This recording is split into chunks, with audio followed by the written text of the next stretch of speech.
Bike അധികമായി ഉപയോഗിക്കുന്നവർക്ക് ഈ കൈത്തണ്ടിനൊരു വേദന വരാം, അല്ലെങ്കിൽ സാധനങ്ങൾ എടുക്കുമ്പോൾ ഒരു പെയിൻ വരാം. അത് ഗ്രാജുവലി അവരുടെ ജോലിപരമായിട്ട് വരുന്നതാണ്, ജോലി ചെയ്യുന്നതുകൊണ്ട് വരുന്നതാണ്. പക്ഷെ അത് ലോങ് ടൈമിൽ അതിനൊരു പ്രശ്നം ഉണ്ടാകുമോ, അല്ലെങ്കിൽ അത് എങ്ങനെയായിരിക്കും റിസോൾവ് ചെയ്യാൻ പറ്റുക? അതിപ്പോൾ കണ്ടിന്യൂസ് ആയിട്ട് ഈ ഒരു ഫിസ്റ്റിംഗ് മൂവ്മെൻ്റ് എന്ന് പറയും, കൈ ചുരുട്ടി പിടിച്ചിട്ടുള്ള ഈ ഒരു ആക്ടിവിറ്റീസ്. ഇപ്പോൾ നമ്മൾ നല്ല റബ്ബർ പറമ്പുകളൊക്കെ ഉള്ള നാടാണ് നമ്മുടെ.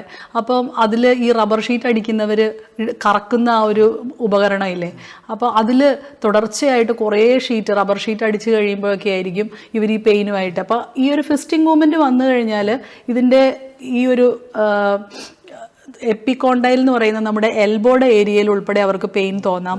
അല്ലെങ്കിൽ ഇവിടെ ഒരു ഡീക്യൂർവെയിൻസ് ഡിസീസ് എന്ന് പറയും, അതായത് ഈ ഒരു തള്ളവിരലിൻ്റെ താഴെയായിട്ട് പെയിൻ തോന്നാം. അതുപോലെ തന്നെ നമ്മുടെ ഇവിടെ മീഡിയൻ നെർവ് എന്ന് പറഞ്ഞിട്ടുള്ളൊരു ഭാഗമുണ്ട് റിസ്റ്റിൽ. അപ്പോൾ ഇതെല്ലാം കംപ്രഷൻ ന്യൂറോപ്പതീസ് ആണ്, അല്ലെങ്കിൽ ഓവർ യൂസ് ഇഞ്ചുറീസിൽ വരുന്നതാണ്. അപ്പോൾ അങ്ങനെയുള്ളൊരു പാറ്റേണിലേക്ക് ഈ ഒരു ഫിസ്റ്റിംഗ് മൂവ്മെൻറ്റ് വഴിയായിട്ട് അസുഖങ്ങൾ പ്രസൻറ്റ് ചെയ്യാറുണ്ട്.